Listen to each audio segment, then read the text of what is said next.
Hello, welcome back to the show that's very interested in giving you way too much information. Yes, it's OVERCOMM'D. We're going to be diving into 3 new topics this week. Our second episode, and it's the first of this new year, so Happy New Year, welcome back, all that good stuff. Get it out of the way. But I'm joined again, of course, by Ted, the analytical mind, and Thorin, the debate god of the CS world. I mean, I'm sure the League world too, but I'm never listening. Never been a big fan of League or Dota or any of those games. But yeah, kids game anyway. Don't worry about it. Exactly, it's all for them. And we're going to jump right into it. We're going to open up with just a bit of a discussion, just something to warm our blood. Yeah, you know, it's freezing cold out there. I don't know about you, but it's been snowing recently. I can't go outside without my hands in my pockets or big mittens on. So let's get warmed up. Let's talk about a player who himself is out in the cold. Senzu had this weird sort of benching situation. I'm not exactly sure what happened. I've heard some speculation. I've not heard anything concrete. He's now looking for a team. Obviously, the Mongols have gone a different way with their roster. They've signed Cobra Zero. We can have a brief chat about that later. But let's start off with Senzu himself. Does anyone have, just in the forefront of their mind, a place he should definitely be, a team he should 100% be on that would immediately get better? Because I've racked my brain. I've come up with a couple, one or two that are iffy, but in general, I don't see a clear-cut path for him forward when it comes to especially some of these biggest teams, these elite teams who are already winning championships. So someone help the kid out.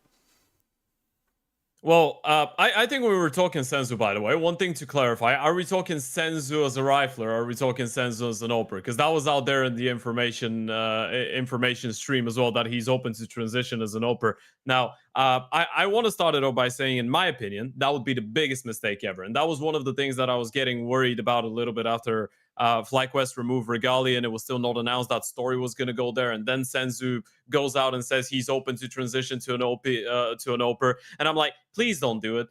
Please don't let this guy ruin how good of a rifle he is. But in terms of that, if we can all agree that it's probably not the wisest choice ever for him to just... Yeah. No, the fact that he's a talented gamer is all right. He's got some nice flashy highlights with DO, but in general, late round games or late game rounds, he's just at times he's just inting with DO, right? The fact that he's landing non-scopes sometimes and quick scopes and he's a skilled player, that's great, but it doesn't mean he needs to be an AWPer. In terms of a specific team, I think the one that a lot of people were talking about was him going over to Navi, right? That was the obvious one for a lot of guys. I think it really does depend on who needs that type of a star player. I think on Navi it could be exciting. I don't really know who you remove if you want to do that. Obviously, there's a couple days until the start of the season, so some changes might happen. But I feel like not a lot of teams could lose from getting someone like Senzu into their system. The only thing that I'm a little bit concerned about is there going to be some type of a cultural difference between him and what he's used to in the teams and the way that they play the game and the way that they communicate between each other outside of Asia? And will he be able to, get a hold of his level of English in time? Because otherwise, no matter how talented you are, I mean, Bentet was very talented years ago, right? And then he went over to play international Counter-Strike and things just didn't work out. So I don't really have a specific team in mind I'd want to see him go to. I would be interested to see how he does on Navi, maybe on their Blade system. But again, I'm not really sure if I want to see him go out of that team. I mean, the obvious joke is, there's a team I'd love to see. It's called the fucking Mongols. Like, what are we even doing here? Like, how is everyone just past that already? I don't get this. I'm probably going to do a video on this topic. Because it's not one of those ones, sadly, because it's like such a niche in regional topic. It's not one where I have any deep inside connections to the Mongolian scene, unsurprisingly.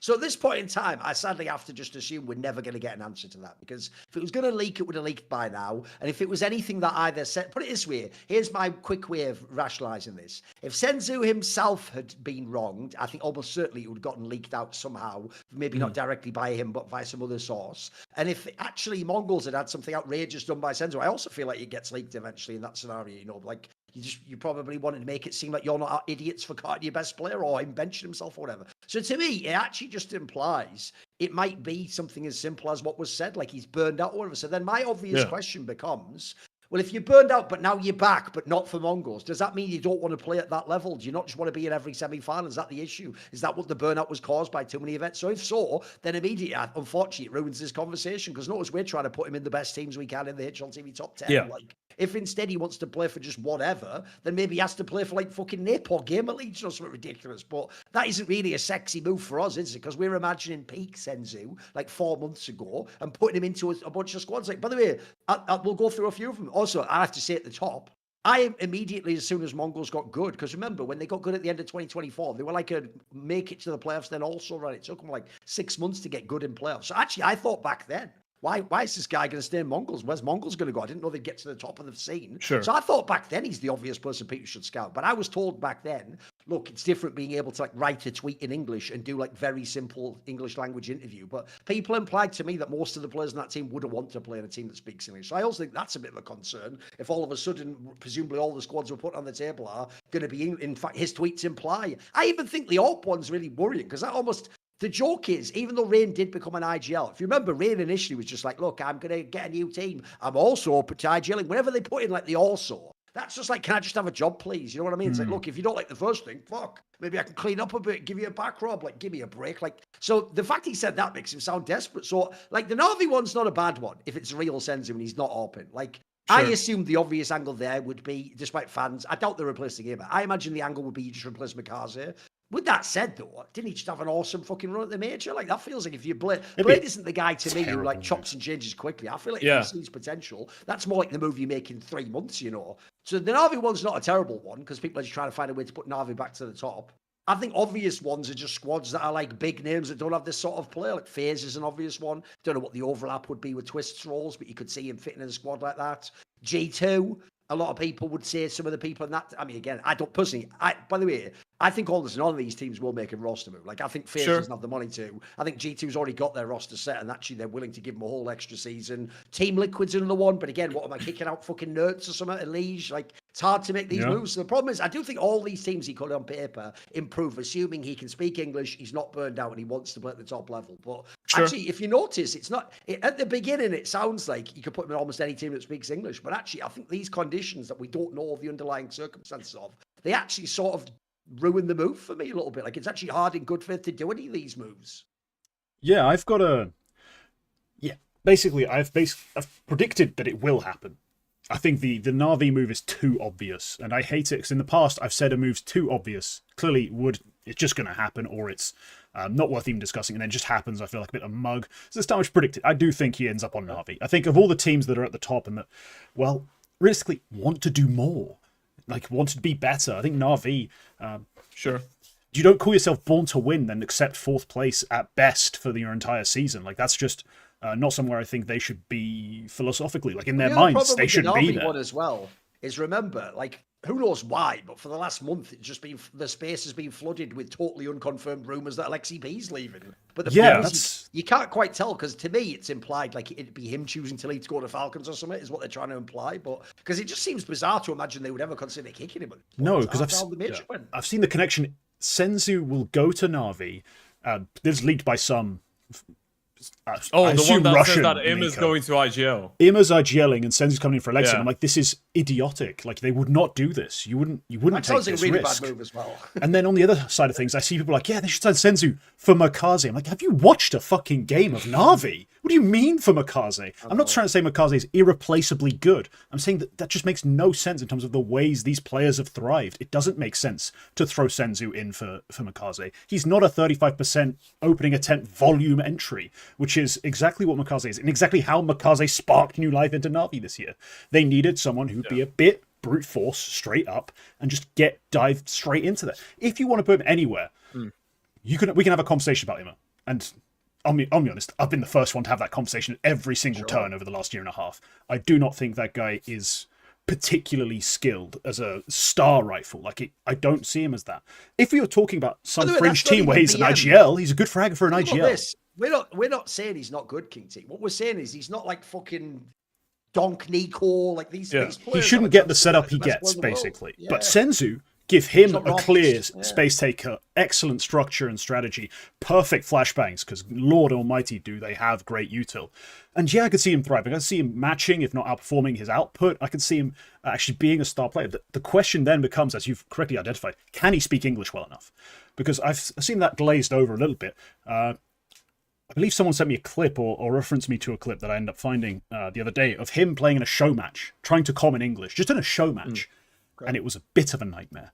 Like, it's just not That's also clean, what kills the Navi fluid. one again. Look, if you ask me, could he play in phase, and then them just sort of go, shit, does he really know? We said fuck it, just frag. Like, I can believe that. The idea you're gonna go to Navi, but again, the team that has like an actual like, did you do your homework class, like a fucking binder like that? It's ridiculous, isn't it? Yeah, and I don't think they're going to want to AI translate it all into Mongolian. Like, that's just not going to be a realistic outcome. So there's a lot of problems, a lot of questions. But from on a Counter-Strike basis, in terms of the role he plays, where he thrives, how he thrives, and the thing that Na'Vi, I think, could do with the most, besides literally adding s1mple at the AWP again, which is whatever, it is an uptick in that sort of star rifle role that they have Ima in, where he is set up, he has players to play off, he has utility and all this focus for him, where he doesn't have to be a pure brute entry, but he can still get that sort of preference, and I think that's where he'd be best. But it's purely hypothetical because I don't know if he can play in an English-speaking team outright. You know what? If he can, I'm actually just thinking about that right now, because throughout the last couple of weeks, I've just lived with the idea that he's going to join Na'Vi if he goes to an international team. If we were to accept that, communication wouldn't be that big of an issue to stop him from going there. Obviously, he needs some time to get adjusted. What about Mouse? For who? What about Well, that? That is the like question. they want to get rid of their IGL, don't they? So maybe the idea is if Exertion or whoever people think it is going to be IGL, then maybe he comes in and does the brawler like entry role or something. Could be. Yeah, or maybe you do a double change. I just feel like this is obviously it's just me just theory crafting, thinking out loud. But which team this year in 2025 was one of the most consistent teams playing Counter-Strike on a tactical level up to par with the best teams in the world? Always made deep runs, always was able to be amongst the best, but never lifted a big trophy because they didn't have the #1 star to identify. They didn't have anyone to step up in big, important games, even though s1mple allegedly was brought in for that very reason, but he's not really going to be your #1 star, right? One of the issues that a lot of people have had with Mouse the last 12 months is that you don't have that one player that's going to lead you and just be an X factor. You have a bunch of very good players. Exertion can be insane. Torji can be very good. Obviously, s1mple has his moments, but I still believe that if you were to just imagine a world where Senzu goes in and gets unleashed and gets given the right tools and a lot of freedom, he could potentially make them a little bit more dangerous. He can make them a bit more of a curveball if they wanna go for a bit of a revamp. I'll tell you another thing I need to know. This is like a question that Sadie I'll just have to rhetorically ask and probably never get the answer to, except maybe years from now in an interview. Another question I have is this, because this would make me a lot more comfortable out of this whole scenario.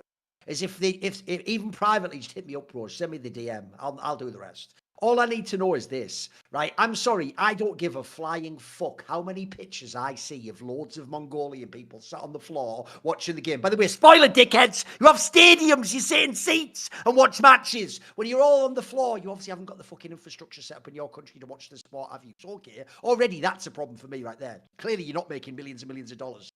What should put these games on in Mongolia, right? It's just fucking some shit you're doing because it's cool for the fans, right? So people say, well, Thorin, the government helps Mongols out with money now. If I had to guess, because Mongols was on an absurdly low fucking, I'm talking like Eternal Fire level salaries before, I would guess, actually, here's what I would love to know. If they just could somehow admit, oh, he was burned out with the old setup, but he'd like to pay for 20k a month. He'd just like to be on a team where you get the real money, please, sir. Right. I'm a HL TV top 20 player. By the way, it's totally justified to do it. In any sport, you're allowed to go to the big teams and get paid. I'd love to know that. Like, is that a motivating factor to come back? Like, maybe you just making okay money on Mongols. It was stressing you out. But you're like, hey, you know what? I'd like to be on a phase or a team Liquid and the big salary and fucking... Because if you did that, that would almost make me, like, be able to look past the whole burnout thing. Because here's the other thing about that, boys. He was only out for, like, 3 months or something. What are we doing? Like... I don't get it. We're acting like he took 2 years off and he's like cleansed his mind in some retreat. I know. There's literally no difference between him being benched for 3 months and just taking a break for 3 months, That's right? the other thing. We technically don't even know if he really was just benched, like for some attitude issues. But we'll never know, sadly. It's why I get why people are past it, because we're never going to get the answer.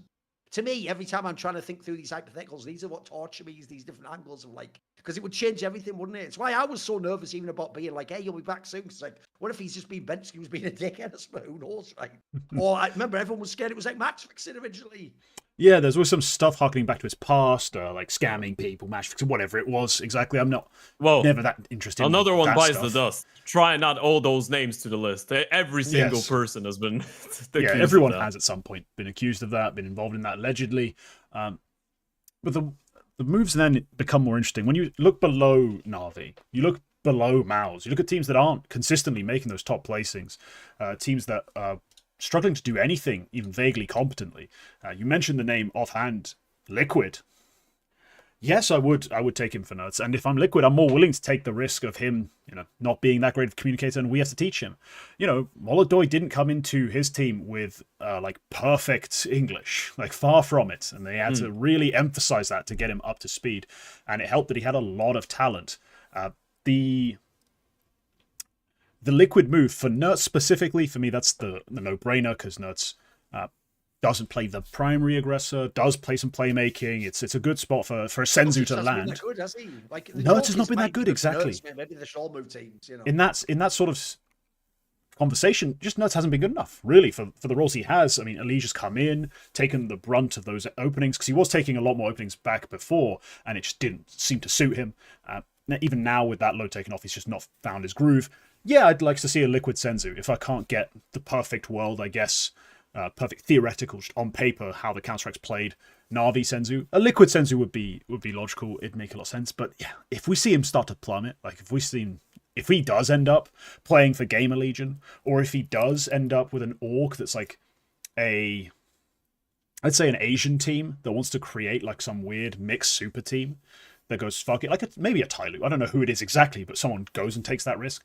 Right, Genji comes back. That's sort of nonsense. Yeah, like I would be a bit disappointed. Let's put it that way. If that does happen, I would be disappointed. I wouldn't be overly shocked, seeing as he's a mega talent who just needs a place to land. Can't find the English-speaking team. There'll probably be some Asian players who are interested in that. The only rumor so far, this Na'Vi one, isn't that the only one that even included Senzu? Because that's another thing that's a bit weird. Normally there'd be things floating around, at least people are interested. Yeah, I don't get it. All I remember seeing was just that Na'Vi one. That's it. I don't think anyone else even implied there was a move on the table. So I also worry about what you're saying, Kingt, that actually the joke is he's just going to be in the fucking Huns or something like. What? I don't want to see that. Look, yeah, the Huns, Chinggis warriors. I mean, they'd be delighted to have him. Let's not pretend otherwise. Also, it is very interesting, I think, Duncan, what you mentioned about you being put off a little bit by the fact that we don't know what the reason is that he took the break. Well, the real reason, if we accept it, wasn't just burnout, when you want to take a break and then you just want to go and play international CS. Some teams might have the same issue, where they just don't know what's happened on the team. Where, for example, they try to reach out the Mongols and they're like, well, what happened? Or they speak to Senzu and everyone just gives them one word. They're just like, well, burnout. And why don't you want to stay with him? Why do you want to go and play somewhere else and be an opera or whatever? And then he's not able to give them a proper explanation. Those are things that a lot of teams are going to take into consideration. They're going to be like, well, we know that this guy's English is not perfect, because those are things that most of the time are known in the scene. Yeah. If a player can speak English or not, especially when he spoke with some of the pro players. Second of all, what really happened on that team? And if they're not able to get to the bottom of that and not see and understand the entire situation, then it's a lot more risky for them to try and go for that guy and pick him up knowing that he's probably going to struggle with the language and maybe something bad happened. Here's the analogy for people. This already happened last year with Shuhei and Mouse. Sure. The reason why it took him forever, and it was only Liquid at the end who gambled and took the chance. You never heard a single rumor. You never heard phases trying to look at.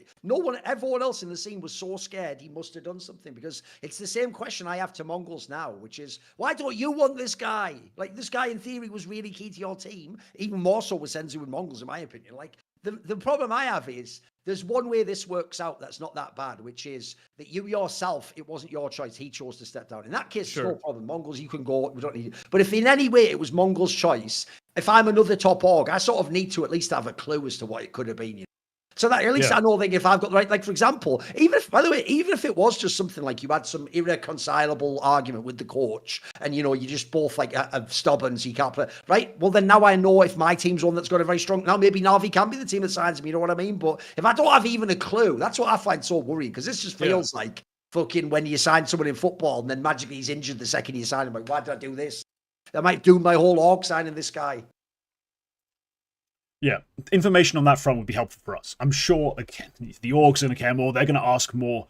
They're going to need that information before they take a risk, especially if there's a big buyout that they need to make happen or something else that's holding him on the bench.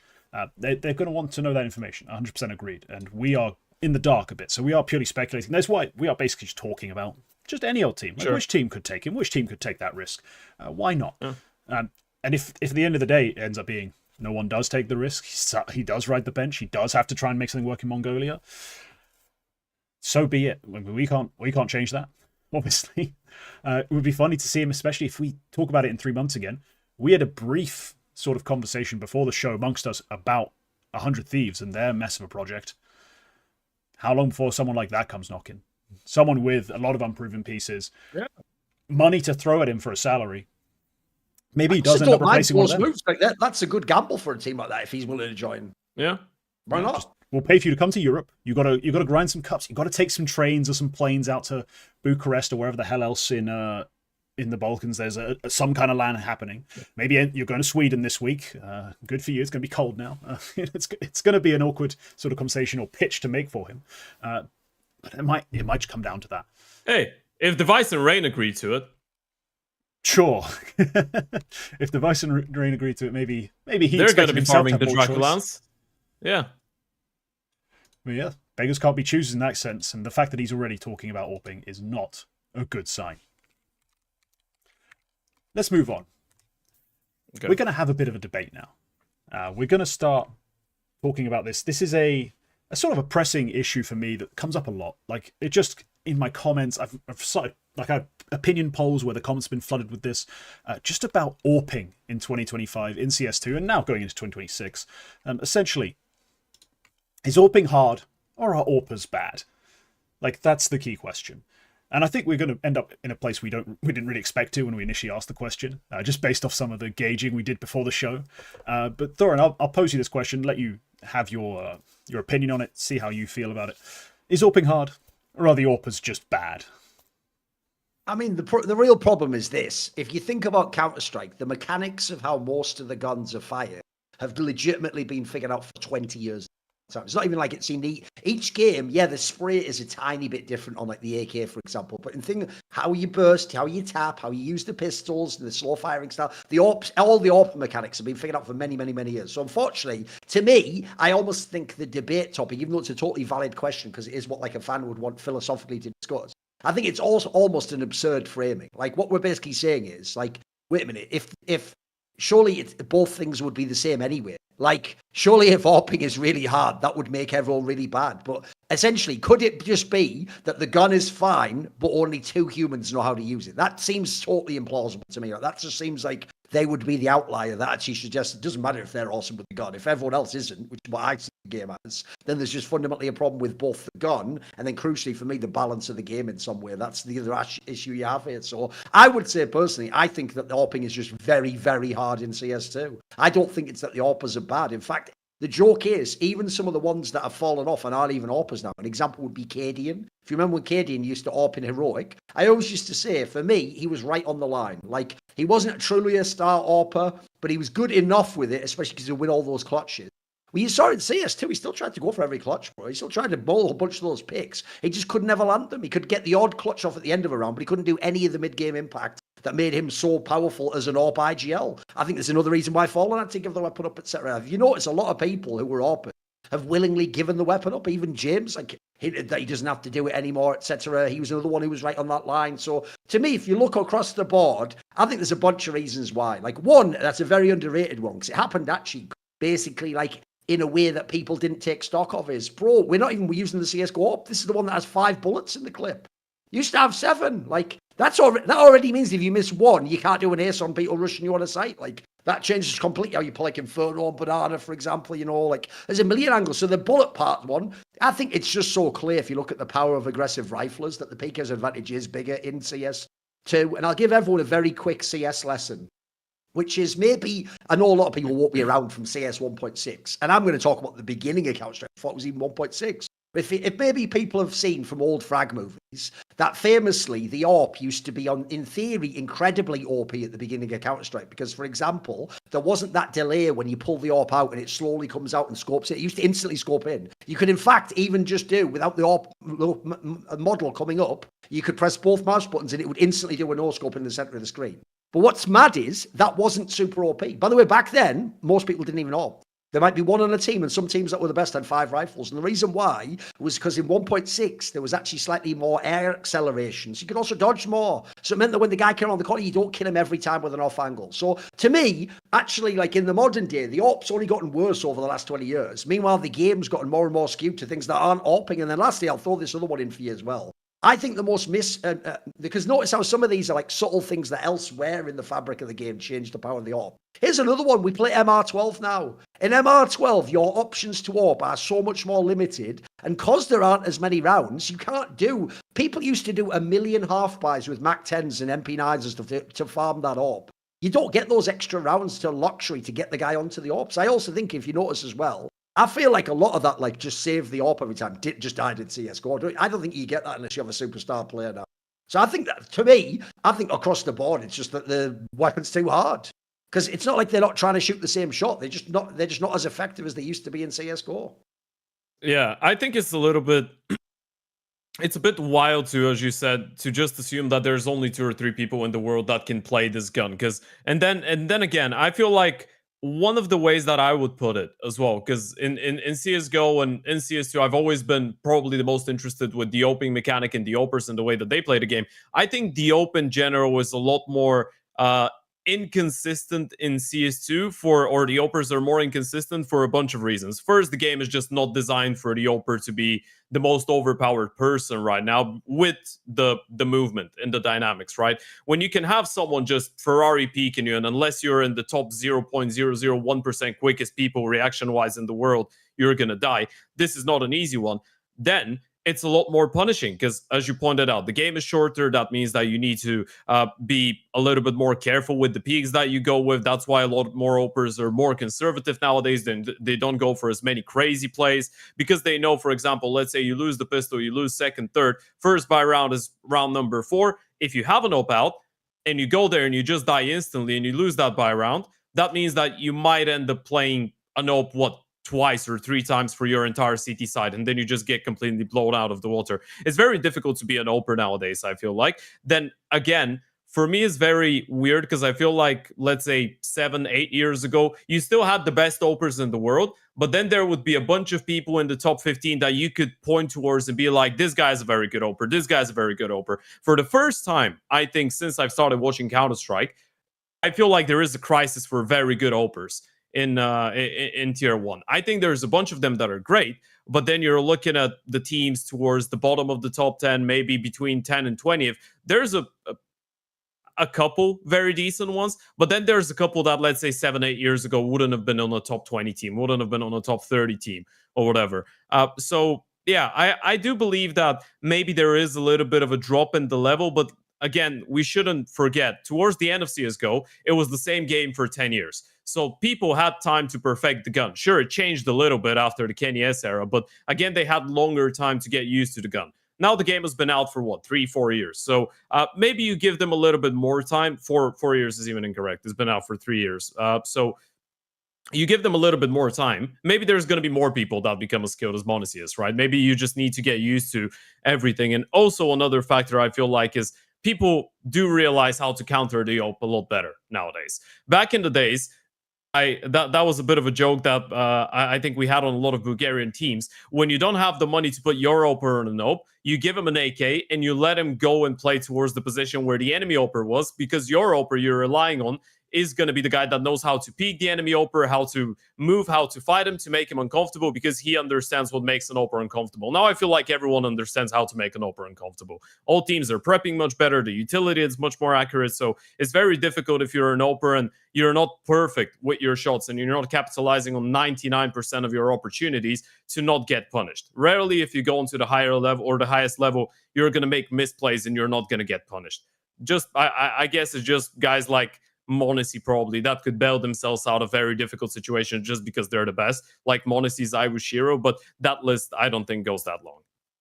Yeah, there's this clear separation right now in terms of the way people are perceiving the AWPers of the scene, and also just how the numbers are playing out just objectively. There's these 4 guys who are quite clearly a canyon apart from the rest of the field. It's Molodoy, it's m0NESY, it's Shiro, and it's ZywOo-ish. Because ZywOo is, as we've talked about many times, not fully AWPing. We see a lot more rifling. But even still, when you watch him actually play with the AWP, he's still capable of putting up great numbers. It's happened more often in the last year in those playoff games. He's had really big playoff games on the AWP. It's just the groups, for some reason, especially on T sides, he's either been unwilling or unable to do what he does in the big stages, which is just strange. But let's just talk about that for a bit, because the entire point of this question is kind of audience focused. In terms of, who's been talking about this kind of thing or why this has become relevant. And also, I think the factors that are at play, they mostly affect how the viewers have been interacting with the game and with the pro scene. First off, I'm just going to play devil's advocate. There probably is a dearth right now of, as kind of you alluded to, Ted, of the fine AWPers. It doesn't feel like it's okay or it's tolerable or has been tolerable for a long time, and therefore there's fewer and fewer players who are like this, to just be a good AWPer. I'm not just talking about the JDMs of the world who are the complete extreme, could AWP on a rifle embarrassing. I'm talking about players who were just AWP focused and on a rifle were mid to bad. I mean, there's some who remain who are a bit like that, but generally all AWPers, just because of the way the economy works, right now are expected to rifle. Players coming up have to learn to rifle first, and they're rifling first over and over again. Like, that's just how players are coming into the pro scene. They're not coming into pro scene pure AWPing.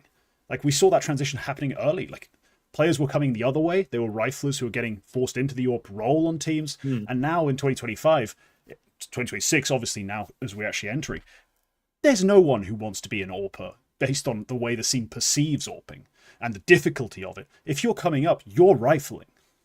So there is an element of the culture in the scene that's creating just this lack of fine AWPers. A lot of terrible ones, a lot of like bad, but on a top team, good enough, and then this elite block. But I think there's a second thing that's actually created this perception, because I've had to have this argument with a few people where I've said, but when I watch the game, the AWPers are having impact. Especially like the elite AWPers are winning entire events single-handedly. And then also when I watch a guy who doesn't have great numbers, and I watch a game, I don't feel like I'm watching a bot just throwing the gun away, shooting the sky. Like he's fragging at a fairly acceptable rate. And I've come to realize the problem isn't so much the viewers are seeing bad AWPing. It's that the numbers are saying that the AWPers are bad. Yes. Now I've prepared a graphic on this. And I've just asked, so all the stats I'm going to be presenting in this conversation, I've taken stats from 2022, rating 2.0, the last full year of rating 2.0, and rating 3.0, 2025, a full year. So we've got two players. One's got a higher KPR, a higher multi-kill rate, more damage, wins more clutches, has more opening kills, everything higher. Like, if you had to put your mind to it, if you thought of how rating works and how we expect a player to be judged, this player on the right should be miles ahead. Well, that's m0NESY 119. The other guy's 2022 Brokey. This is all on CT side, by the way, just to keep it consistent. This is all CT side as well. All those stats have become less relevant. Being able to kill with the AWP. Part of it is the economy adjustments that HLTV has started doing. With rating 3.0, killing someone with an AWP is actually just worth less. And that's why when you economy adjust the stats, every AWPer's KPR just plummets. It's because all those kills with an AWP, meaningless. It's why Molodoi ends the year on a 114, despite. This is something I was going to mention. Yeah. By the way, two things. One, look at the graphic you have here. When Brokey had those numbers, he wasn't even close to the best player. Like, those numbers is m0NESY like trying to be player of the year in 2025. Also, I was going to say the same thing. Bro, it's actually perception that shows you that everyone intuitively can sense there's something wrong with the AWP. Because, bro, people try to tell me every fucking day that Shiro and Wonderful suck. Not even just that they're not the best, that they actually suck with the AWP. But then everyone tells me simultaneously in the next breath, but Molodoi is as good as m0NESY. It's like the numbers don't support that whatsoever. I get why you're saying that as a fan, because what you see with Molodoi, it's why if you notice with Molodoi, I don't ever say he's one of the best players in the world. I do the GL thing. I say he's a big game player who has impact. That's different. Molodoi has crazy impact with your eyes because he's doing these mad kills and winning rounds in finals. But his stats never get close to the m0NESY levels, mate. So if people worship stats, there should be a divide between these. But if you listen to a fan, mate, you're being too kind. You put Shiro in the mix. A fan would tell you there are only 3 AWPers, bro. There is ZywOo because he just gets to be the fucking super quantum state AWP who AWPs when he does and AWPs when he doesn't. The Z-Woo, Odyssey, and Molodor, that's what a fan would tell you, a casual. To them, they're the only three that are really good with it. The thing is, then, I don't even think they're that wrong, because one of the biggest things that goes against Molodor in terms of just rating is his AWP kill number. He's the highest of anyone. Like, he just pure AWPs in the most literal sense of anyone. And he's going to get the most kickback from the same adjustment. I mean, we've got more here. This one's more alarming for me, much more alarming.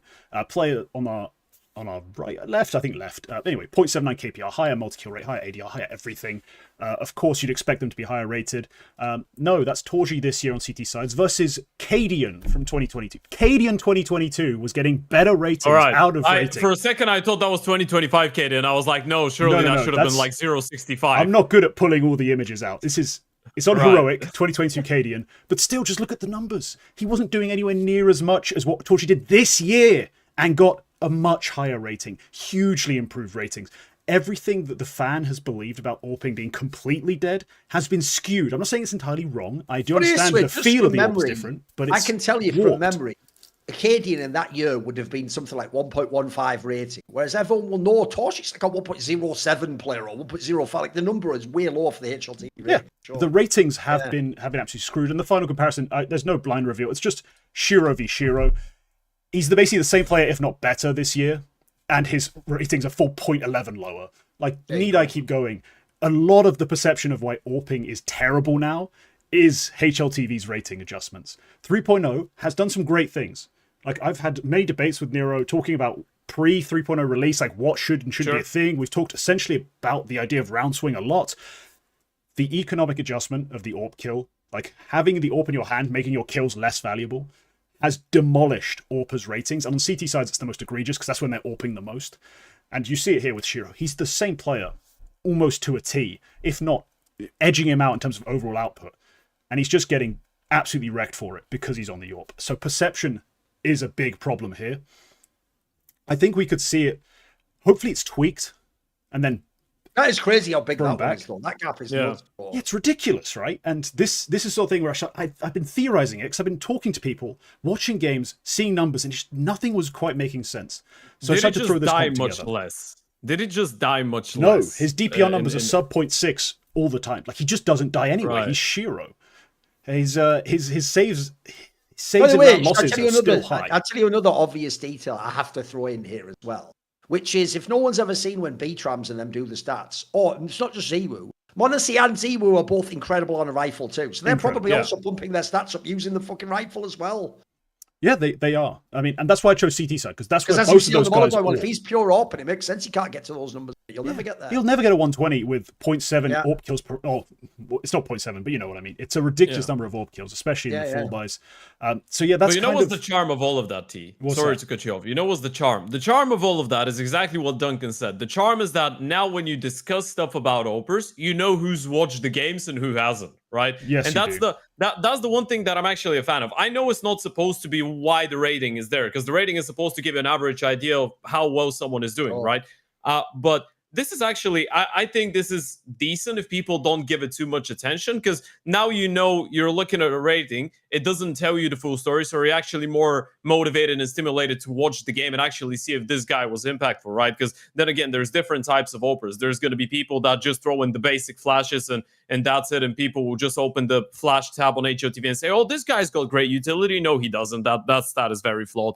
But then there's going to be an AWPer that throws a bunch of very good smokes, that is creative with the utility, that sets his rifles up, and this guy is not going to get recognition based off of his rating, right? Because maybe, I don't know, he didn't get 2 more kills, or he died twice more, or whatever. Maybe his rating is just going to be lower. So I think it's actually decent. I think it's cool because now you can have those AWPers that you watch, they look great. Then you open the HOTV ratings and you talk to a fan and you're like, well, I'm going to open your eyes now. I'll tell you, this guy is good. This guy is good because of this and this and that. And one great example is actually Fozy, if we had to name people. Because you open the stats for Fozy, he's never had great statistics. But then you look at the way that he plays, you look at how...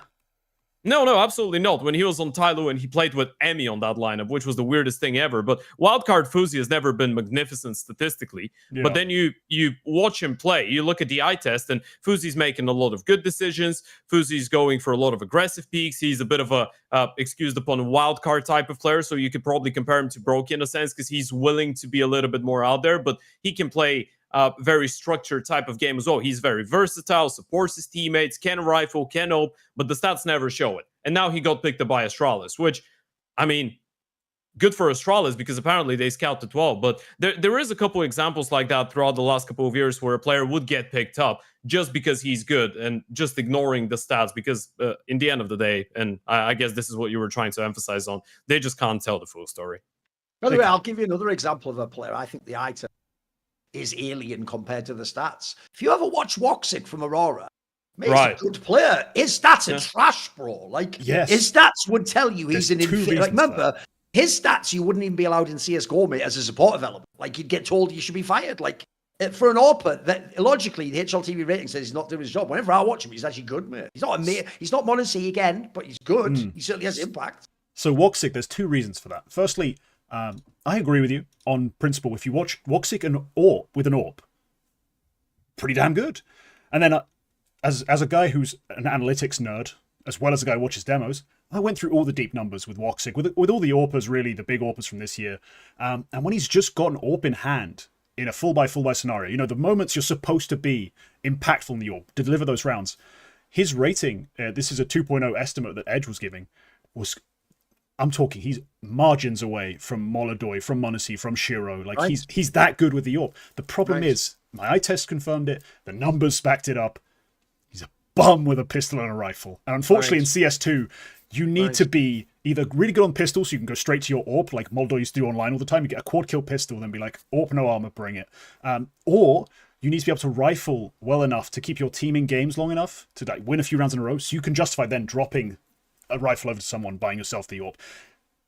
He's been rather poor on that rifle, on those pistols, and that's limiting his ability to get onto the AWP. Because, on the AWP, he's still really strong. He's still the Woxic we knew and loved. It's just the numbers, they won't ever resemble that. Like, with the adjustments that HLTV are making, he's never going to get that credit. Even if he does get his volume up, it's going to struggle to come with him. So, no, there's two reasons for it. It is firstly the nerf. Secondly, his weaknesses that are just being emphasized by the ML12. He's also a good person to use because he is an ultimate example for me again of like, can you see impact with the gun? Even in CSGO, by the way, he never had crazy numbers. He was the guy who'd do like a 1.15 himself, but it'd just be all sick, AWP kills on LAN and fucking clutches and stuff. So you'd be like, no, he's way better than the numbers say. But I think a player like that, the numbers bury him. They make him look shit. Yeah. Yeah, no, that he has, you read it and you're like, oh, Woxic's been terrible.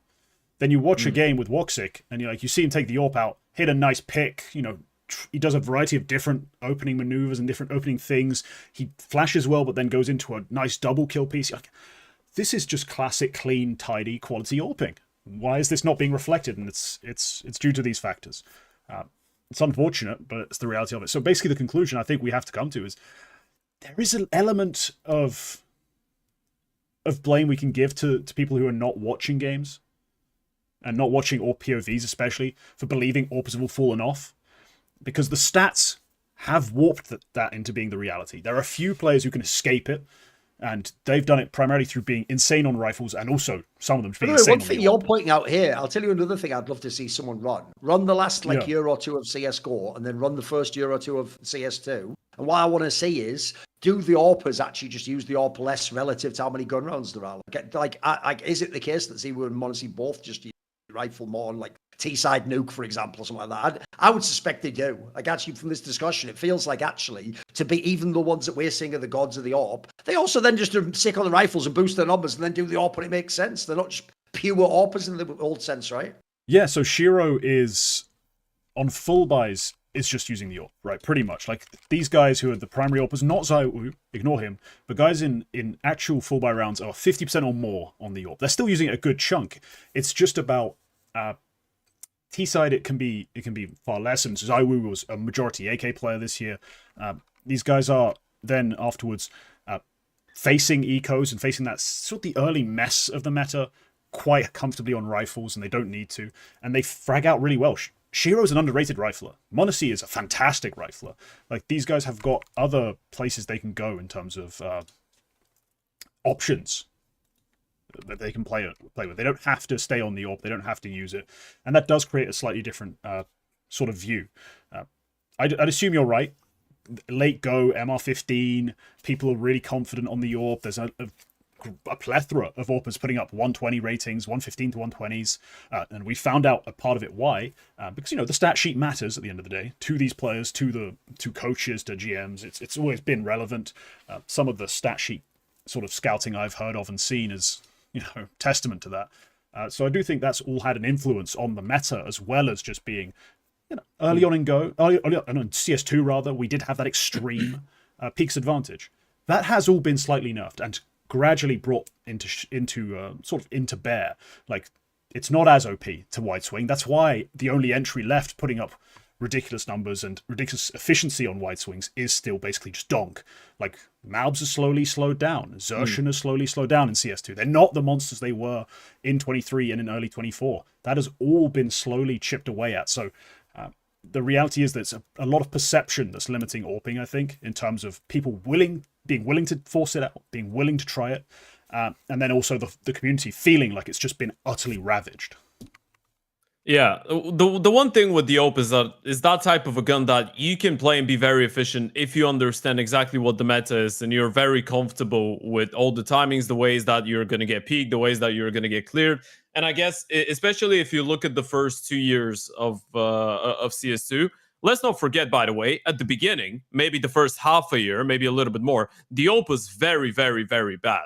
It felt really slow. It felt like when you zoom in, you need to just throw your mouse out the room if you want to turn around. It didn't feel anything near what the AWP was in CSGO, which I think late day CSGO AWP was probably the best it ever has been. But in the end of the day, if you're looking at the first couple years after CS2, definitely more people. I mean, there was teams that were considering just not playing the AWP at all. There was AWPers that were considering just switching to the rifle. We already listed a bunch of names. So I think definitely, and the game is more punishing, as we already mentioned as well. In CSGO, you could afford to die. You're playing more rounds. You probably have a little bit more money. You're going to get more opportunities. Here, not only the guys on the other side are just peeking you like they're prime Max Verstappen just going out the angle, but there's going to be a bunch of flashes.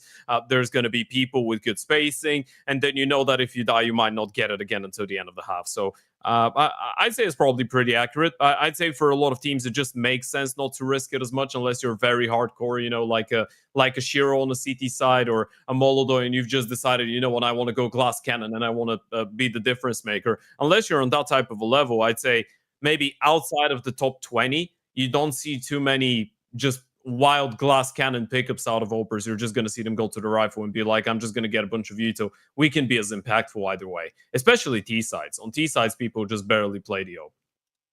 Yeah, the T side's the big one. Obviously, it's a death ball almost meta in that sense, where it's like 5 rifles, just 5 rifles. Screw it. Let's not push it too bad. Let's try and keep it.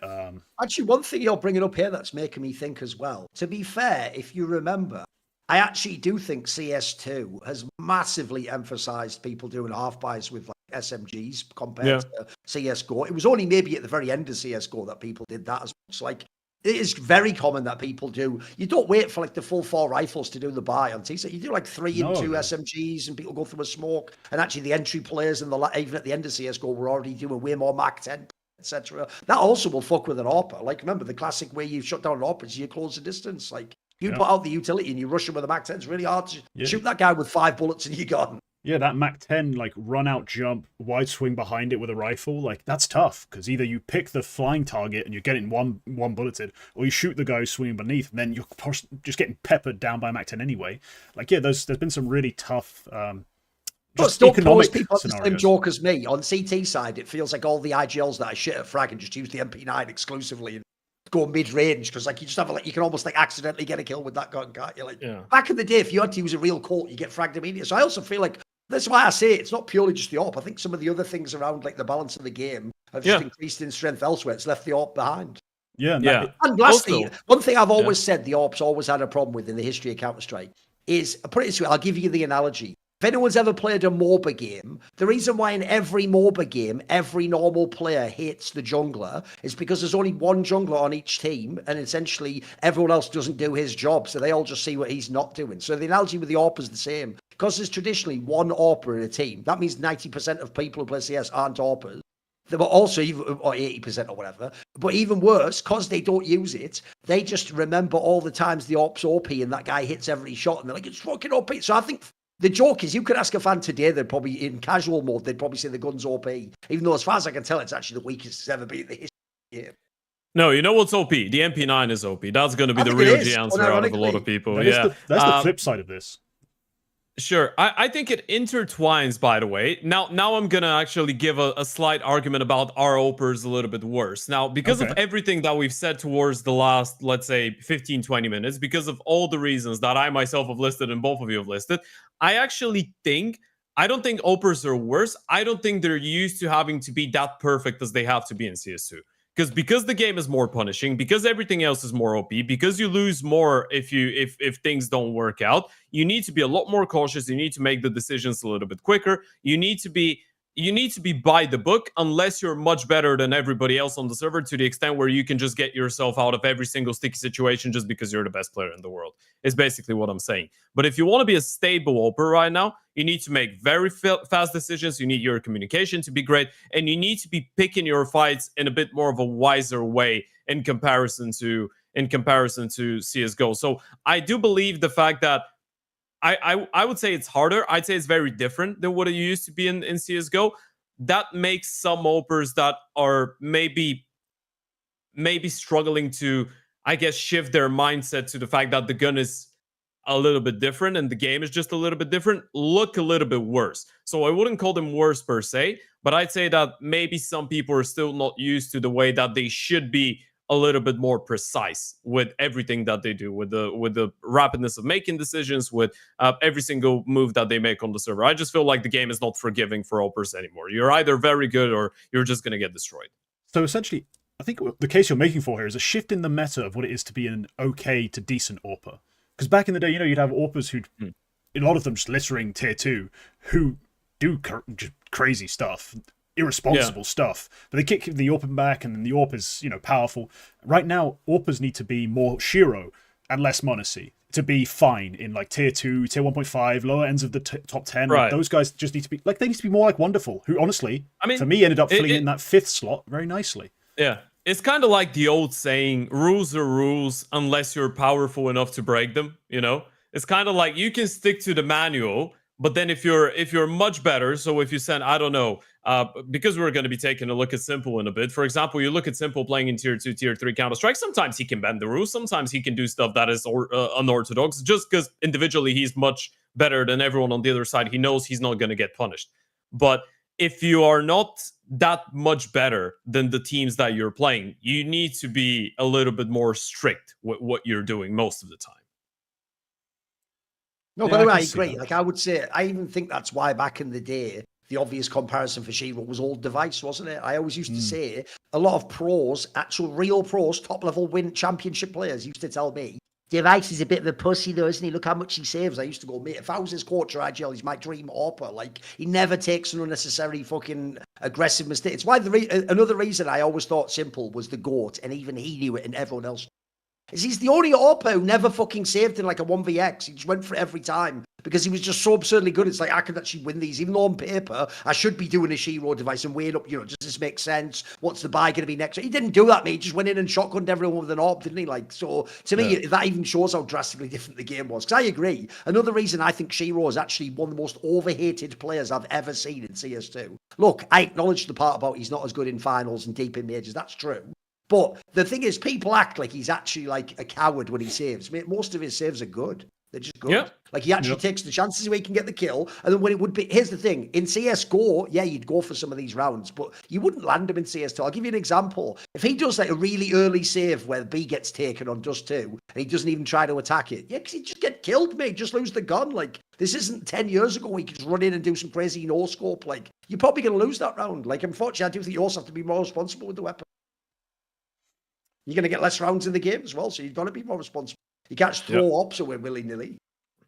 Yeah, so really a number of factors. my real conclusion out of all of this is I've just decided next year, Grix is going to be 5th best AWPer in the world. And Grix is going to put up crazy fucking numbers. Just wait for it. Big going to take a long time to get up to the top. It's going to be difficult. Just wait for it. I've been making this prediction left, right, and centre. Well, notice one thing you're getting to with your joke is what I've just been saying the whole last year and a half in CS. Every time you pick an AWPer that you think's not good enough for his team, Ultimate Team Liquid, wonderful in Na'Vi. Just tell me who's replacing them, Tarji and Matt. Tell me who's replacing them, because there's never any names. Like, the joke is, everyone actually, I said this as a meme when it first happened, but fans actually repeat this now like a real actual, like you could write this down, like, listen up, GMs, just find a Molodoi. Like, give me a fucking break. There's one! We found one so far, and as I just pointed out, even he is vastly overrated, even statistically, for fuck's sake. So, you can't just find a Molodoi. That's like saying just find a donkey lunatic if you need a fucking aggressive rifle. Like, there aren't any out there. The joke is, with both of those, there were 2. No one got them. Like, one team got Josuke, that's Falcons. Yeah. Grix, Heroic got him, fucked it all up, let him go. Like, genuinely, there was a point last year where it was, there's 2 AWPers in tier 2, like, young kids who were genuinely that crazy good looking that you could take that risk. One of them got promoted, it worked. The other one... And the other one was Kersey. Oh, shut up. No, I'm kidding, sorry. We don't mention that name anymore. Oh, all right. But, all right, we've really teased a bit that we're going to talk simple. Sure. That's why we're here. Come on. By the way, we didn't get into this. The one last thing I'll say as well on the AWP conversation. Right. If you think about this, it's one of those ones where you're looking at the absence of something as what's telling, not like an actual piece of evidence. But think about this, boys. In the last couple of years, where are all the rumours of giant AWP moves? They just don't happen in CS2, mate. That's why the joke is the biggest one ever was Monacy to Falcon. And I even told people, I don't care what you think about Falcons. That's the most slam dunk move you could ever do in CS. That is like getting zero. It's just a guaranteed superstar AWPer. That's the only one. Aside from that, notice how a lot of these players, like I said, that people want replaced. There's never any rumours to go elsewhere. There was never a rumour when Brokey got benched, he was going to go to like Liquid. There was never any of these rumours, mate. Like, it feels like actually everyone knows you're in a tough spot with the AWP, and then you just make do with what you got. It's the other piece to move. Like rifles, mate. There's a million rumours. All the star rifles going everywhere. Yeah. Yeah, Brokey being one of the, I think, most egregious examples of just a bad AWPer last year. And I think that's fuel to the fire, because a lot of people do love to watch those games. No, you know what? Even he doesn't get to the level of Ultimate. That's what I will say. And that's coming out of the mouth of the person that on the major desk said Brokey is atrocious. But he's far from Ultimate levels of atrociousness. So put some respect to Brokey's name, man. As long as Ultimate's got a team in top 10, Brokey deserves to stay on face. I don't know. Just letting the kids fight. That's one of those moments where I'm just like, whatever. Whichever one you pick, I don't want it. I can't get that motivated between the two of them. Just fire them both. There you go. If you have an opinion, that's fine. Exactly. Fire them both. God will know his own. There you go. We're using the old Templar shit. All right, Ted, talk to us a bit. We're looking at s1mple.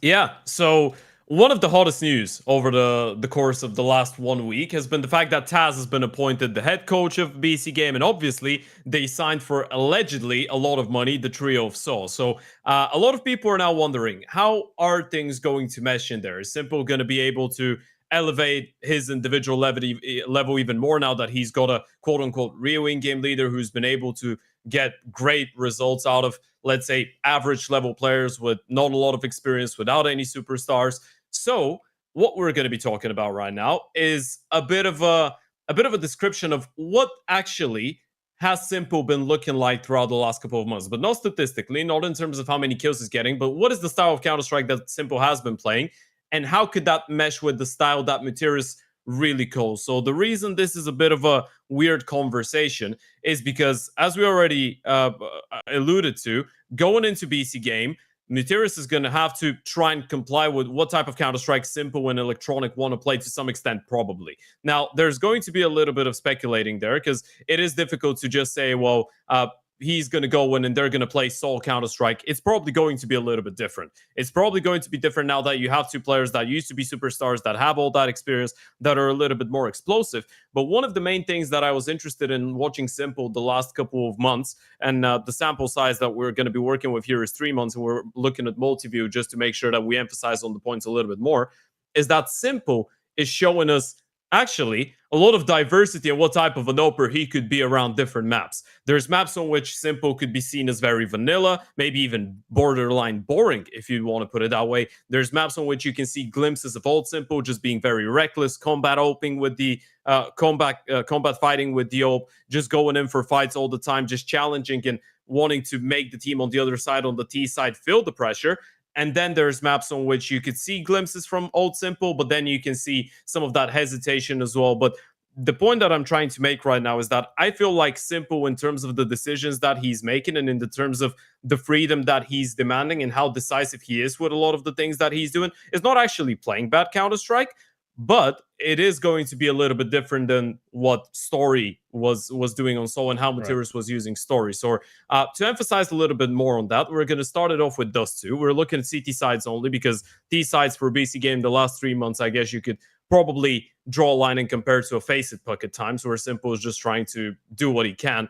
CT side-wise, starting with Dust2, we're looking at a sample size of 27 rounds. And what I want to emphasize on right here is that because this is one of the maps on which Soul was a little bit a bit more decent, Story has always been a hyperactive oper on this map. This is one of the maps on which s1mple has not really been playing like himself, and this is one of the things that will probably have to change going into 2026. So playing the rounds, we're looking at the way that he's going to start. We're looking at the first, let's say, 15-20 seconds, and we can pause it right here. So what we're looking at, again, as I said, 27 round sample size. You're looking at 6 times that s1mple starts long, where he just has the spawn and goes for a peek or throws a flash or whatever. 1 time he's going to start short and go for a top mid peek. 1 time he's going to go lower.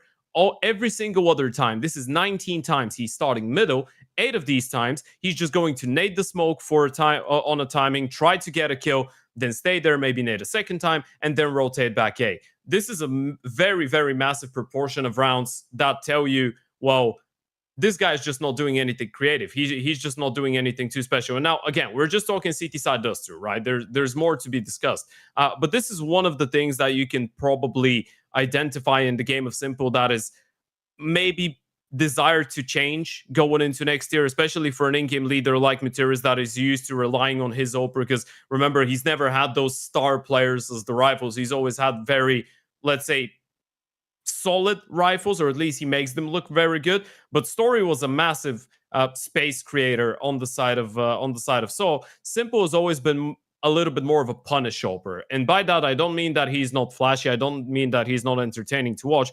I just mean that he's very good at hitting some sick shots when someone on the other side gives him a chance. So Dust2 is a very good example of s1mple not really creating a lot of chances for himself, which, again, going into next year and towards the end of this year is probably one of the things that you'd expect him to do, especially on a map like this that does give you a couple opportunities, and especially against the level of opposition that he was playing against.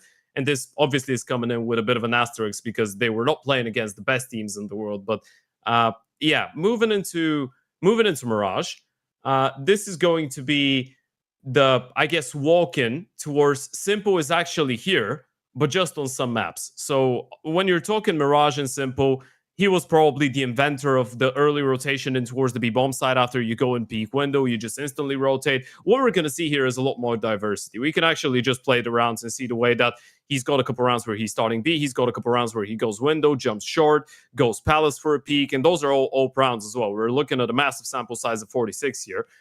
There's a round where he's pushing under. There's a couple of scenarios where he's going towards the round from stairs, from connector. And then if you play the round until the end, you're going to see how after he goes for that initial peak, a lot of the times he's going to rotate back, go instantly for a read. This is showing you that s1mple is still making decisions very convincingly on some of the maps on the CT sides. And that's one of the things that I really want to see going in towards 2026. One of the things that I think s1mple is actually doing a better job than Story in, actually, on some occasions, because s1mple is that type of a guy that's just going to play the game the way that he feels comfortable, right? That's one of the things that he's been doing for probably 10 years, going for that window peak and then rotating back here, rotating back tickets straight away, just trying to be a little bit ahead of the T-side team, even if he doesn't have a lot of information.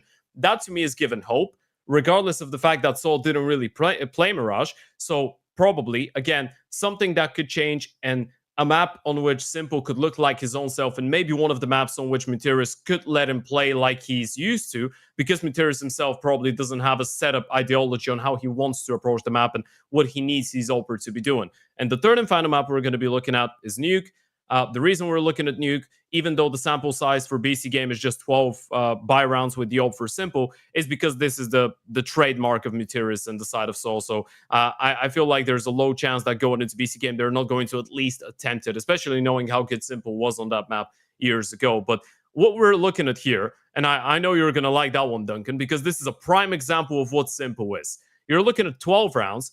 Only 3 times does s1mple go heaven as an AWPer to play a proper rotation. Every single other time, he's either pushing behind red with the AWP, or he's staying outside, looking at silo, challenging, not even waiting for people to break smokes for him or whatever. He's just there to fight. He just wants to challenge the T's. He's playing very, very, very convincingly, just trying to go for fights. And this is, again, a map that he's not really been playing a lot with BC game, but this is one of the maps on which you can see that he's just got a clear purpose. He wants to remain outside. He wants to look for fights. He wants to be the difference maker. Those are the types of things that make me believe that when you have that stability of a structured in-game leader like Muteris, who's probably going to give you a little bit of freedom to play the game like you want to, you could actually get the best out of both worlds. Because what Story was doing on Soul, he was an AWPer that would just comply with whatever the team needs, right? If the team needs him to go for an opening pick there, he's going to do it. If the team needs him to throw smokes, mollies, whatever on the T side, he's going to do it. When it comes down to s1mple, I'm not saying that he's not going to comply with the team, but what I'm saying is he's got a very decisive and very unique way that he wants to approach the game. And this Nuke is a perfect example, because if you play maybe 90% of the top 20 AWPers and look at the amount of times that they start heaven or go ramp or just play rotation and play reactive Counter-Strike, is going to be a lot more than how often s1mple does it. He's just got a unique approach to how he wants to play the game, how he sees the game. And that's one of the things that I feel like is going to draw the line between him and Story. With that being said, again, it does very much depend on how much s1mple and Electronic will allow Muteris to give his system a go and just play the type of Counter-Strike that he wanted before, or just evolve a little bit to try and open up the space to give s1mple that space to work with on the map and play like he's comfortable, and then add in a little bit of the structure. But with him taking initiative, with him being active, with him being assertive, if Muteris is able to add a little bit of how mobile Story was around the map, because it was a little bit more, let's say, there was a little bit more diversity, bar on Mirage, but on the other maps, I feel like s1mple is already showing confidence in the way that he's playing.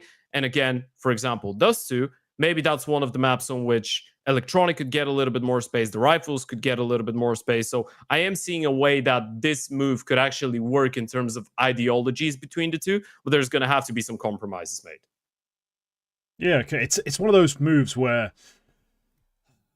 conceptually it's tough. You know what I mean? When we initially see BC Games signing the core, that's the rumor, right? We see a core from Soul. That should include Muteris at that point, because they've already, I think, lost Akhil. Like, Akhil's already rumored to 100 Thieves. You're like, okay, it's not going to be a core of rifling firepower around Electronic, because there isn't any. Like, Akhil's a decent anchor. You know, he's got good numbers for his roles, but aside from that, he's not like a carry player. So obviously they're getting Muteris. He's going to be their leader. He's going to be calling the shots. And yes, immediately a lot of people have the same sort of apprehension that I've seen, you know, in myself. Like, Electronic wanted to be an IGL. That was a whole thing for him.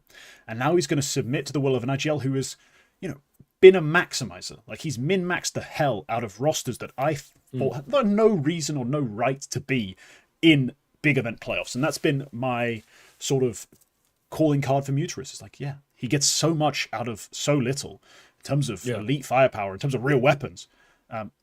He's special. He's doing this. It's very different then to take an ego, someone like s1mple, someone like Electronic, more concerningly, who hasn't got the numbers to back it up, and then tell them what to do, force them into your system, into your structure. And I love that you include Mirage, because Mirage is somewhere where maybe Muteris can, you know, have that give and take. You know, he can say, okay, on this one, you really call your own shot, you call your own number, you're my Torshi. I'm Brolan, you're Torshi. Basically do my job for me on CT side Mirage. Like, tell me where you're going. Tell me what's going on. I will find the support for you. I will rearrange our setups to balance it out. I will make it all make sense. You just tell me what you're doing. Things like Nuke, things like the Dust 2 example, it might be difficult to see him firstly get pushed into more aggressive spots on Dust 2 if he just wants to brawl at mid. And it'll be really tough for him to be reined in, I think, on Nuke if some of this extravagant sort of aggression does feel too much from Utris, who isn't necessarily, balls to the wall, all out aggression type caller. Like, he doesn't always want, Story wasn't just pushing outside. You said that. Like, that's not really the sort of thing he'd go for. I do have concerns about that fit. Doran, your read on this as far as s1mple and Muterus, just overall, like, it feels like a very dissonant sort of combination. Like, a very strict tier 2 IGL who's min-maxing with the beast unleashed, the tier 1 monster solo hyper carry. Like, this is an odd marriage, isn't it? Put it this way, the obvious problem I think I have is more on the Materis side, which is, this is one of those, like, be careful what you wish for moment. Because if you are someone like a Materis, then you've never had a player even vaguely comparable to this. Like, even when he used to play with Fox back in it wasn't like the relative level of Fox to other AWPers. Like, s1mple was literally the best player ever. Not even just the best AWPer, etc. And has this very defined style. So the problem you have is this. I would compare it to, in football, when you're a manager, like a really good small club manager where you develop the talent and you get the guys that everyone else has cast off. Sure. You find a way and you do things that are brilliant. Like, you take a player that's like, think about people like Gareth Bale. You take a player that's a defender, but he could actually be like a winger or something and you unleash him. Right? That's what someone like Materis has done. He's done an amazing job. But actually, this, in my opinion, this player's both days side, but why it'll be tricky with s1mple. Right, if you think about what everyone took from that one fluke 2024 Cologne run of Saw, which is we all watched it and everyone went, not, wow, Materis guy, we went, maybe this Ujerks guy's pretty good, actually. He looks like a pretty good aggressive rifler. And then the other player, if you remember, was the Aristosi guy, the Lurker. And then those two players went to Snappy's NIP. By the way, Snappy's a very good IGL, another person who's been maxed in his career. And I think if you just look, ignore what he said, just look at what he did with those players, I think he quickly came to the conclusion these players are just average. Like, actually, you can put them in the spots, they can be decent, but actually, it turns out, no, you can't put them one level up and put them with better teammates and they'll be really good. You already got the most out of them. It sort of already was getting the most. So that implies to me, Materis is really good at what you're saying. He is someone who can take almost any bag of players and make something feasible. The problem here is this. When you're a player, because I can tell you Snappy himself experienced this, that's why he wanted to go to Falcons. The whole reason he wanted Falcons was for Nico. So I always tell people he never ever got what he was promised. Like, the point was, step one was, I have Nico, then I figure out the rest. Because his idea was, I've never had a Nico. Mate, look at what I've done with, Nerds and Spinks and these players. Mate, you give me a Nico, maybe I could, like, win everything. So, I get, if you're Materis, by the way, you have to take this gig. It is like in football. Yeah. If you've managed, the David Moyes example will always be the one. If you used to manage Everton, Everton and then now they give you the option of managing United, you have to take the angle in case it works. Yeah. But the obvious problem here is going to be, it's a totally different game, because as we're talking about here, let's be real, most IGLs, the player should adapt to the IGL. But when you're a player like s1mple, it's the other way around, really, isn't it? It's more like you have to adapt to them and maximize their game. And you're not getting the min aspect and bringing it out. If anything, it's like, how do I adjust mine to him? So I think the key thing for me is it's actually more on, like, is s1mple open to that? That's why one part I think is mad as sleeper pickup is the Taz part. I think that's an excellent pick. Right? When I already have Materis, I'm not trying to get some Blade IG. I've already got fucking Materis to be the IGL. But I've got a guy where, as far as I can tell, the one thing I can guarantee you Taz can do is be a fucking authority figure that s1mple has respect for and can use, like, war stories and give him the fucking, here's sort of the more polite version of what their team needs for you. Because another problem I do think you have in teams with people like s1mple is, even if you had the greatest IGL of all time, pick whoever you think that is, Carrigan, whatever, it's still not always appropriate that a player who plays with you in the game is the one giving you, like, certain critique, etc., outside of the game. I do think coaches need to have a good distance like that, and sometimes you need a mediator, even if the guy himself, the IGL, might have the right thing to say, it just might not be coming from the right person. So I think actually the Taz part's a mad sleeper. And then lastly, I'll throw this in there. I understand why people are nervous about this move. Because ever since Electronic joined BC Game was when s1mple tapped out, literally went and played Dota, and his numbers went right off a cliff. Right, I'll tell you some copium as to why I don't think that's as bad as people realise. Because if you actually follow all the stories, one thing I'm very good at as a journalist is when I take information, I don't just view it in isolation. I try and, in my mind, do a big whiteboard with a chronology of when all the things happen. And when I get later information, I go back and re-edit that. So I'll give you a quick angle as to why I actually think this s1mple move will work out. Is because when was s1mple going hard as fuck first 2 months, right? Everyone remembers it. He was going crazy, carrying. Well, if you look at the story timeline of what they've been trying to do for the last season in BC Game, It's implied the whole time they were trying to sign a core, whether that was going to be Gamer Legions or Heroics. Now it's ended up being Saw, right? That implies to me, s1mple was actually hyped at the beginning, like, right, I'll start playing, fuck, I'm grinding, you get me the team, and then, you know, we'll see you at some lands. What happened is, after 2 months, he ended up in a scenario where it's like, you don't get a core, mate. The rest of the years are basically a wash. All you're going to be doing is playing stupid online cups, and he just tapped out. He was like, I don't give a fuck anymore. I think that's actually made him not motivated. So to me, I actually think that's the part that I'm interested in. One, I'm assuming they're going to fairly soon be getting to 1 or 2 lands. That's a massive motivator. Yeah, and then 2, he actually has like real players around him. The problem people had in BC gaming, they actually sort of were cheating because you knew the names, but most of those players were bad. Most of them were far from their best, and a lot of them actually just looked like they were affording as well. Yeah, no, the confirmation that they will be going to Krakow is probably the big That's huge. relief for s1mple, especially because it's I'm honestly, I was not just confused, I was genuinely frustrated and angry when I hear like s1mple was not going to bother with the rest of the season. I'm like, bullshit, yeah. Like, what the fuck are you doing? Like, that annoyed me. Then when you phrase it like that and you frame it like that, it's like, yeah, I get it, but I still, I mean, personally, to be fair, those rumors that they were trying to sign those cores didn't come out till months later, mate. I actually think that was a silly move there. That should have leaked a lot earlier if you wanted this not to go back. But yeah, the fact they will be playing a real LAN and we'll get to watch it, that's going to be amazing. I mean, I'm looking forward to it. I've not seen s1mple play on a real big stage in a long time, and I don't count the major show match. You know me. I was in Budapest. I showed up an hour and a half after that started just to make sure I didn't have to sit through it, because I assumed it'd be nonsense. s1mple needs to be back on top. And if this is how they do it, by cheesing VRS, by signing a core that's like 20-something in the world, has 0 real talent in terms of big impact fraggers, spend millions, but at least get yourself to those events, and you get s1mple's buy-in again, then do it. The ideal, obviously, if you're doing this, you brought in the strats and the supportive pieces that IGL has with him. The ideal is all of a sudden you build this like sort of like 2019 vitality sort of thing where like, oh, everyone's supportive and making it all work around this superstar AWPer. Like, that's probably not going to happen, but that'd be the dream. The reality is, in 3 or 4 months, expect one of those Portuguese guys gone once they've established the new VRS core. They can pick up a couple wins in Krakow, over some dodgy teams. Maybe there's someone in there who's like, kind of like Heroic is at Blast Bounty, where it's like, I don't even know who the team is. I don't know if it's going to be good. Like, one of those sorts of iffy rosters. Beat them, get yourself re-established. That would be the dream at that point. Like, they could play NRG in there. Yeah, NRG are going to be there. Yeah. You're telling me s1mple also, I'll give you another angle. Stomp them? People are laughing at the projected price based on the rumours of what the Saw players cost. That's a really good sign. Think about the 2 rumours we heard about BC Game. They pay s1mple fuck tons, like an insane salary, and that they were willing to buy people for millions. Bro, this is the Falcons on a slower level. Like, the reason I don't worry is I never worry about Falcons because you can just sign another player. What you're saying is correct. If you actually did a half, say you made it through the play-ins and you get to the main event of Krakow and you have, like, I don't know, 1 series that looks half decent. Bro, you don't need one of these players we've discussed in other teams, a Nerds or someone to be on the market. You just pick them straight up. Maybe you get a s1mple. You know what I mean? There's all these players are out there. Like, and if you got the money, it just depends to people. What's funny is I have way less concern about s1mple. Electronics the one I'm worried about. Yeah, like, I just don't even know what he's doing here. Like, I also want to know that. There's a question I have for BC Game. Was it s1mple's request that Electronic joins? Because if it is, that changes everything for me. Yeah, that the perception of it would be different, wouldn't it? Like Ted, I don't know about you, but Ted, when I've watched this fucking BC game and I've watched Electronic not be the IGL or be the IGL and still be this poor, doesn't matter what it is. His role seems confusing to me because I'm like, if he can't even hang at this level, why is he even getting a job?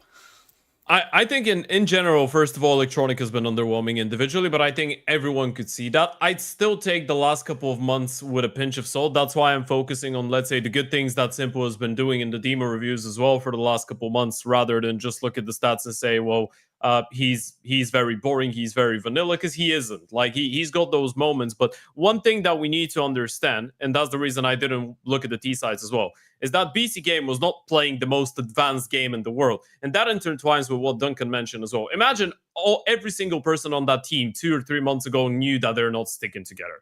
And they're just playing for nothing right now. They just knew, okay, the guys that are still there knew that they're getting paid, but they're going to get kicked out. s1mple and Electronic knew that they were just waiting for people to give them VRS, well, a trio to get signed to bring them VRS, so they didn't really care. That is entirely possible. It is an entirely possible scenario. So as much as I have a lot of negative stuff to say about Electronic last year. I still want to say maybe that shouldn't be the representation. If we're talking about the entire year with Virtus Pro as well, atrocious. That was very bad.